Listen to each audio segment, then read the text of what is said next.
하나님의 가르침. 로마서 8장 28절 모든 것이 합력하여 선을 이룬다. 우리가 알거니와 하나님을 사랑하는 자 곧 그의 뜻대로 부르심을 입은 자들에게는 모든 것이 합력하여 선을 이루느니라. 이 말씀을 들으면서 그럼 내게 일어나는 모든 일이 다 좋은 일이네 라고 생각하셨다면 잠깐만요. 정말 그럴까요? 요즘 우리는 인생에서 일어나는 모든 일을 좋은 일과 나쁜 일로 나누는 데 익숙해요. 승진하면 좋은 일, 실직하면 나쁜 일, 연애하면 좋은 일, 이별하면 나쁜 일, 건강하면 좋은 일, 아프면 나쁜 일. 그래서 좋은 일이 생기면 하나님이 축복해 주셨다고 하고 나쁜 일이 생기면 왜 하필 나에게 이런 일이? 라고 하죠. 마치 인생이 복권 같아서 좋은 번호가 나오면 당첨이고 나쁜 번호가 나오면 광인 것처럼 생각해요. 특히 신앙생활을 하면서 이런 생각이 더 강해져요. 내가 열심히 기도하고 헌금하고 봉사했는데 왜 이런 일이 생기지? 하면서 하나님께 따지기도 하고 반대로 좋은 일이 생기면 역시 하나님이 살아계셔 라고 하면서 갑자기 신앙심이 불타오르기도 하죠. 그러다 보니 우리의 신앙이 인생의 기복에 따라 왔다 갔다 하게 되어요. 좋을 때는 교회 앞자리에 앉고 안 좋을 때는 교회도 안 나가고 더 웃긴 건 요즘에는 이런 생각을 긍정적 사고라고 포장해서 더 심하게 만들어요. 모든 일에는 다 의미가 있어. 실패는 성공의 어머니야. 위기는 곧 기회야 같은 말들로 억지로 좋게 해석하려고 하죠. SNS에는 감사 인증샷이 넘쳐나고 오늘도 감사합니다 해시태그를 달면서 마치 모든 일을 긍정적으로 받아들이는 게 신앙인의 의무인 것처럼 여겨요. 그런데 정말 솔직히 말해보세요. 교통사고 났을 때도 감사하셨나요? 해고 통지서 받았을 때도 감사하셨나요? 그런데 로마서 8장 28절을 자세히 보면 바울이 말하는 건 우리가 생각하는 것과 완전히 달라요. 모든 것이 합력하여 선을 이루느니라에서 핵심은 합력이라는 단어예요. 그리스어로 쉬네르게오인데 이건 함께 일하다, 협력하다라는 뜻이에요. 즉, 각각의 일들이 개별적으로 좋거나 나쁜 게 아니라 모든 일들이 함께 협력해서 선한 결과를 만들어낸다는 뜻이에요. 마치 요리하는 것과 비슷해요.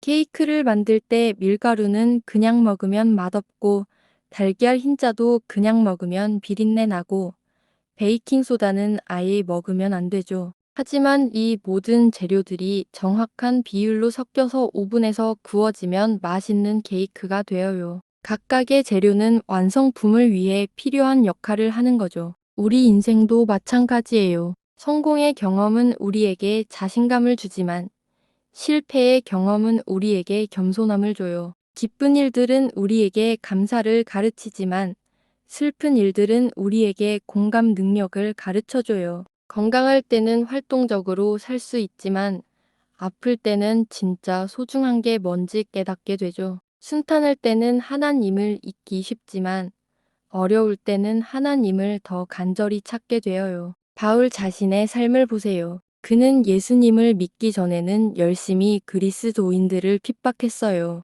그 시절을 생각하면 정말 나쁜 일이었죠. 하지만 그 경험이 있었기 때문에 나중에 이방인들에게 복음을 전할 때 더 큰 열정을 가질 수 있었어요. 자신이 얼마나 큰 죄인이었는지 알았기 때문에 하나님의 은혜를 더 깊이 체험할 수 있었던 거죠. 또 바울은 선교 여행을 하면서 수없이 매를 맞고 감옥에 갇히고 배가 난파되고 독사에게 물리기도 했어요. 그 순간순간은 분명히 나쁜 일이었겠죠. 하지만 그런 경험들이 모여서 나중에 고린도후서, 빌립보서 같은 깊이 있는 서신들을 쓸 수 있게 했어요. 감옥에서 쓴 빌립보서에는 항상 기뻐하라는 말씀이 들어있거든요. 그런데 여기서 중요한 건 이 약속이 모든 사람에게 해당하는 게 아니라는 거예요. 하나님을 사랑하는 자 곧 그의 뜻대로 부르심을 입은 자들에게는 이라는 조건이 있어요.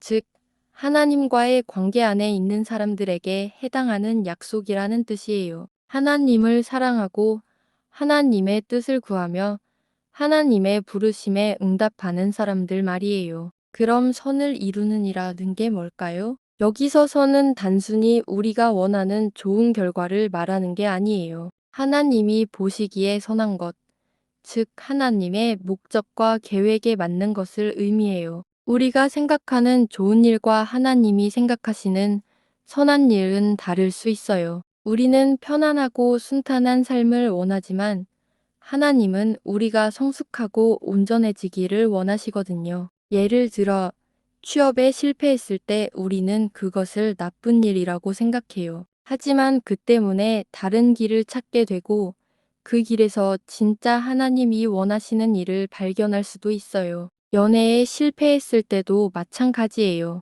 그 아픔을 통해서 진짜 사랑이 뭔지 배우게 되고 나중에 더 성숙한 관계를 맺을 수 있게 될 수도 있고요. 그렇다고 해서 아픈 일이나 힘든 일 자체가 좋다는 게 아니에요. 아픈 건 아픈 거고 힘든 건 힘든 거예요. 억지로 이것도 감사해 라고 할 필요는 없어요. 대신 이 일도 하나님이 사용하실 수 있다고 믿는 거죠. 지금은 이해할 수 없지만 언젠가는 이 모든 일들이 어떻게 협력해서 선을 이루는지 보게 될 거라고 믿는 거예요. 그렇다면 여러분에게 묻고 싶어요. 지금 여러분의 인생에서 일어나는 일들을 개별적으로 판단하고 계신가요? 아니면 하나님의 큰 그림 안에서 보려고 하시나요? 힘든 일이 생겼을 때 왜? 라고 묻는 대신 어떻게 사용하실까? 라고 묻는 건 어떨까요? 모든 것이 합력하여 선을 이루시는 하나님을 믿으시기 바랍니다. 아멘. 구독과 좋아요 부탁드립니다.